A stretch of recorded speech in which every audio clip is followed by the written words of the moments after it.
Welcome to learn economics and law. मेरा नाम प्रियंका वशिष्ठ है। आज हम बात करेंगे दिसंबर 2019 के क्वेश्चन के बारे में। 5 नंबर का ये क्वेश्चन आया हुआ है। स्कैनर कर रहे हैं हम टैक्समैन का, ठीक है। कॉर्पोरेट डीमर्जर है चैप्टर का नाम। क्वेश्चन क्या है? इन कंपैरिजन टू डीमर्जर, ठीक है, comparison to demerger slump sale is not generally tax efficient, ठीक है। Comment briefly with any case that had taken place, ठीक है। स्लम सेल और डीमर्जर के बारे में कई बार क्वेश्चन आया है कि इसके बारे में बताइए। Is not generally tax efficient, ये जो दोनों टर्म्स हैं ये टैक्स एफिशिएंट नहीं होती। कैसे? आपको ये कमेंट करके बताना है, केस भी बताना है, ठीक है। तो इसके आंसर में क्या लिखा है? A demerger is a corporate partition of a company, ठीक है, into 2 or more undertakings, thereby retaining one undertaking with it and transferring the other undertaking to the resulting company. Demerger में 2 फॉर्म होती है, जैसे अमलगामेशन में 2 शब्द होते हैं, ट्रांसफरर और ट्रांसफरी कंपनी, ठीक है। ट्रांसफरर कंपनी वो होती है, मैं ये बार बार इसलिए बोलती हूँ जिससे आपको याद हो जाए, ठीक है। ट्रांसफरर कंपनी वो होती है जो ट्रांसफ़र हो रही है, ट्रांसफरी कंपनी वो होती है जिसमें ट्रांसफ़र हो रही है। ऐसे डीमर्जर में 2 शब्द होते हैं, रिजल्टिंग कंपनी और ओरिजिनल कंपनी। रिजल्टिंग कंपनी वो होती है जो स्प्लिट होने के बाद बनी है, और ओरिजिनल कंपनी वो होती है जिनका स्प्लिट हुई है। जैसे ए स्प्लिट होके बी और सी बनी है, ठीक है। ए भी एग्जिस्ट करती है और बी और सी भी बनी है, तो बी और सी कौन सी होंगी? वो रिजल्टिंग कंपनी हो गई, और ए जो है वो ओरिजिनल कंपनी हो गई, ठीक है।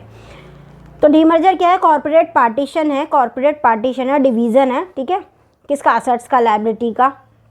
Undertaking transferring the undertaking to the resulting company. और द अदर हैंड एक slump sale involve sales of an undertaking for lump sum consideration without value being assign to the individual assets liability. देखिए demerger और slump sale में simple different क्या है मैं आपको बता दूँ। डीमर्जर किसी भी यूनिट का स्प्लिट डिवीज़न होता है, सिंपल डिवीज़न। आपने ए यूनिट का काम ठीक से नहीं चल पा रहा है, तो आपने उस ए यूनिट को बी और सी में बांट दिया। एक सेब है आपके पास, ठीक है, आपको खाना है तो आपने उसके हिस्से कर दिए, ठीक है, 1/4 हिस्सा कर दिया उसका, ठीक है। तो ये डिवीज़न होता है, ये कॉर्पोरेट पार्टीशन हो गया। पर स्लम सेल क्या होती है? आपने वो सेब किसी दूसरे को सेल कर दिया, बेच दिया, और उसकी वैल्यू नहीं आकी। उसे ये नहीं कहा कि भैया मार्केट में कितना चल रहा है या उसका क्या है, उसने सिर्फ यार 5 रुपये दे और उठा ले इसको। लमसम अमाउंट में जब आपने किसी को कोई सामान दे दिया, जैसे कोई कंपनी आपने लमसम में दे दी, ना तो आपने असेट्स की वैल्यू करवाई, ना आपने लायबिलिटी की वैल्यू करवाई, किसी भी चीज़ की पर्टिकुलर कोई वैल्यू नहीं करवाई, लमसम अमाउंट में कि भैया हमें इतना पैसा दे दो और हमारा सामान उठा लो, तो वो होता है स्लम सेल। जब बेचना, और वो है डिवीज़न, सेल और डिवीज़न, ठीक है। तो ये दोनों एक जैसी कैसी हो गई? नहीं है, ठीक है। तो पहले तो आप देंगे इसकी डेफिनेशन, उसके बाद लिखा है demerger and slump sale are different form. कैसे? मैंने आपको बता दिया, different form of corporate restructuring. Corporate restructuring की डीमर्जर और स्लम सेल अलग अलग फॉर्म है, मैंने आपको बता दिया। एक सेल है और एक डिवीज़न है, and hence different legal provision are applicable. Legal provision के बारे में हम इसलिए बात कर रहे हैं क्योंकि हमसे पूछा है sale is not generally tax efficient, tax के बेनिफिट हमको इसके आगे बताने हैं। सेक्शन 2 सबसेक्शन 19AA, ठीक है, of the income tax act 1961। जहाँ पर टैक्स की बात आ जाएगी वहाँ एक्ट लगेगा, इनकम टैक्स एक्ट 1961। तो सेक्शन कौन सा है? सेक्शन 2 है, subsection 19AA of income tax act 1961। Define demerger and provides tax benefits, ठीक है। डिफाइन करता है डीमर्जर को कि डीमर्जर क्या है, डेफिनेशन बताता है, और इसके टैक्स के बेनिफिट बताता है। Subject to fulfilment of certain condition, यदि आप सर्टेन कंडीशन को फुलफिल करेंगे तो आपको टैक्स के क्या क्या बेनिफिट मिलेंगे, और डीमर्जर किसको कहते हैं ये आपका सेक्शन 2 सबसेक्शन 19AA में लिखा है of the income tax act 1961 के। एज पर द सेक्शन 47, ठीक है, वेयर देयर इज ए, ये चाहे आप लिख लेना, मुझे सेक्शन बोल रही हूँ क्योंकि देखो मेरे को तो सामने दिख रहे हैं और मुझे पता नहीं है, इसलिए मैं बोल रही हूँ।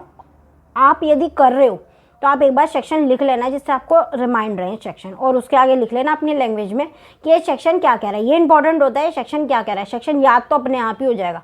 ऐसा नहीं आप बैठ के रटेंगे सेक्शन 47 सेक्शन 47 सेक्शन, ऐसे नहीं होता। जब आप सेक्शन का आपको पता होगा कि ये सेक्शन क्या कह रहा है तो आपको ये भी पता होगा ये बात किस सेक्शन में लिखी है। दोनों बातें हैं। जब आपको सेक्शन का मतलब पता होगा कि ये सेक्शन क्या कहता है तो आपको सेक्शन अपने आप ही याद रहेगा। पर यदि आपको यही नहीं पता कि ये सेक्शन क्या कह रहा है तो आपको सेक्शन कभी याद नहीं रहेगा, रट के चाहे आप कितने ही चले जाओ। ठीक है, तो ये बात मेरी ध्यान रखना, पहले पता करो कि ये सेक्शन कह क्या रहा है, उसके बाद सेक्शन हमेशा याद रहेगा। ठीक है, as per section 47 where there is a transfer of any capital assets in a demerger by demerged company to resulting company. यहाँ पर डीमर्ज्ड कंपनी ओरिजिनल कंपनी है। ठीक है, तो यहाँ पर क्या कह रहा है सेक्शन 47 क्या कह रहा है, किसी भी तरीके का ट्रांसफर किसी भी असेट्स का और लायबिलिटी का। ठीक है, where there is a transfer of any capital assets in a demerger by demerged company to resulting company, such transfer will not be regarded as a transfer for the purpose of capital gain provided। ये कह रहे हैं कि किसी भी तरीके का transfer आपने डिमर्ज करा, ए कंपनी को तोड़ा और उससे बी और सी बनाई। बी और सी कैसे बनेंगी, ए की कुछ असेट्स ट्रांसफ़र हुई बी में, ए की कुछ असेट्स ट्रांसफ़र हुई सी में, ट्रांसफ़र हुई असेट्स ट्रांसफ़र हुई। पर सेक्शन 47 क्या कह रहा है कि ये जो आपने डीमर्जर की फॉर्म में जब डीमर्जर करा और डीमर्जर की फॉर्म में ए की असेट्स बी को गई और ए की असेट्स सी को कहीं गई, क्योंकि बी और सी बनी नई डीमर्जर के डीमर्जर कर रहे हो ना, तो बी और सी बनाई, तो ए की असेट्स ट्रांसफ़र करी बी को और ए की असेट्स ट्रांसफ़र करी सी को। पर उसमें क्या है, जो ये जो ट्रांसफ़र है, ये जो असेट्स का ट्रांसफ़र है, इसको सेक्शन 47 काउंट नहीं करता कैपिटल गेन में। इसलिए ठीक है, डीमर्जर बाय द डीमर्ज्ड कंपनी यानी कि ए डीमर्ज्ड कंपनी, रिजल्टिंग कंपनी बी और सी, यानी कि ए के द्वारा जो बी को और सी को जो ट्रांसफ़र हुई हैं असेट्स, ठीक है, डीमर्जर करते वक्त वो आप कैपिटल गेन में नहीं काउंट करेंगे। Will not be regarded as a transfer for the purpose of capital gain. Capital gain में आप उसको सेक्शन 47 उसको काउंट नहीं करता है।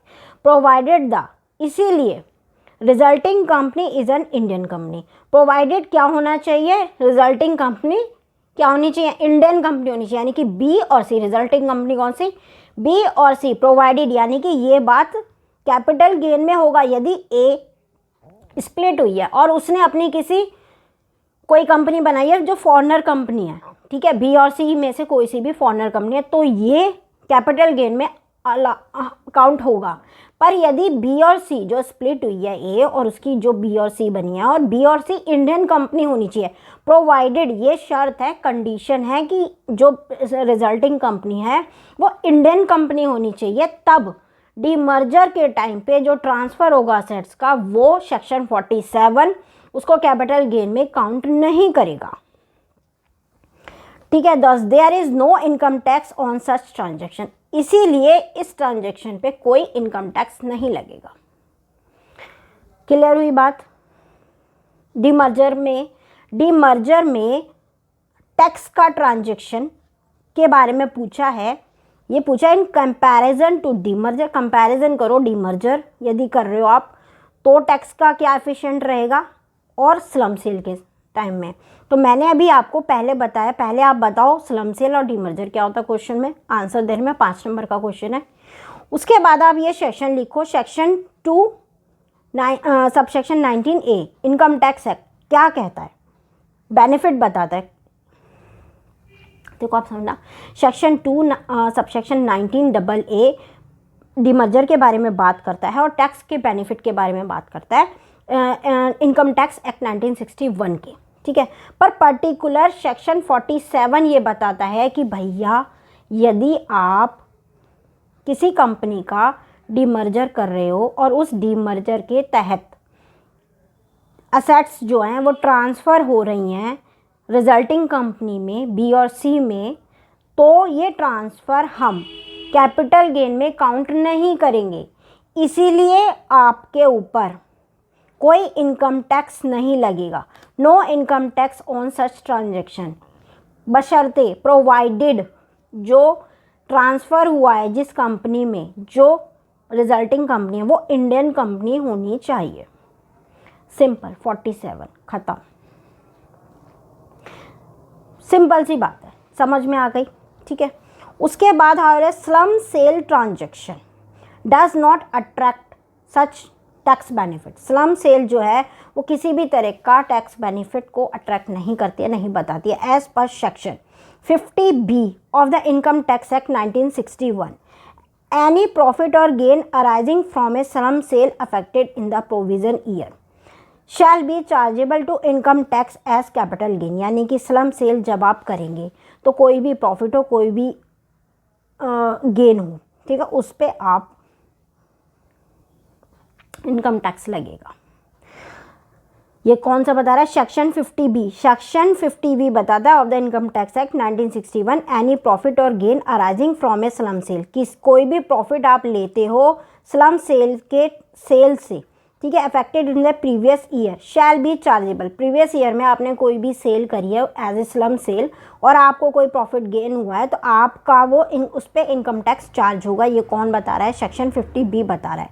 If an undertaking being transferred is held for more than 36 months, यानी कि आपने वो if an undertaking being transfer करिए मोर देन 36 मंथ से ज़्यादा, it shall be treated as long term capital gain.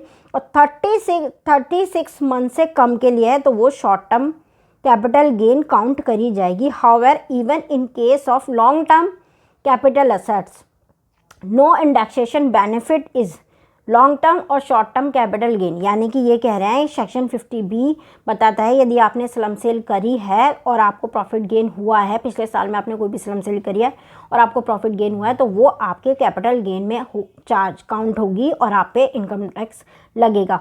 और यदि 36 से पहले आपने करी है तो आपको शॉर्ट टर्म कैपिटल गेन लगेगा और 36 मंथ से ज़्यादा का हुआ है रखी है तो आपको लॉन्ग टर्म कैपिटल गेन लगेगा।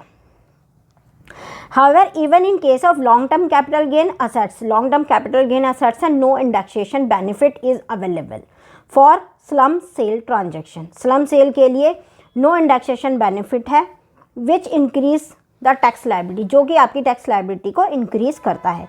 Hence, although slum sale is legal transaction but it is not a tax efficient transaction.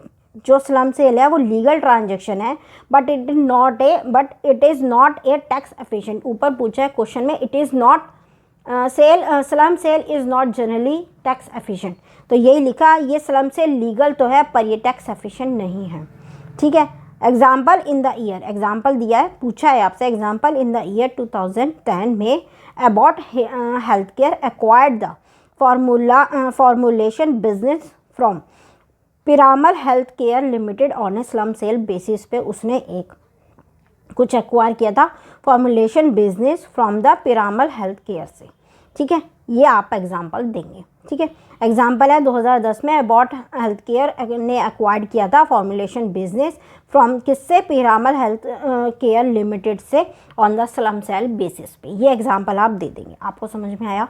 नहीं समझ में आओ तो कमेंट बॉक्स में पूछना, और यदि समझ में आ गया यहाँ तक वीडियो देखे तो चैनल को लाइक कीजिए, शेयर कीजिए, सब्सक्राइब कीजिए। Thanks, bye.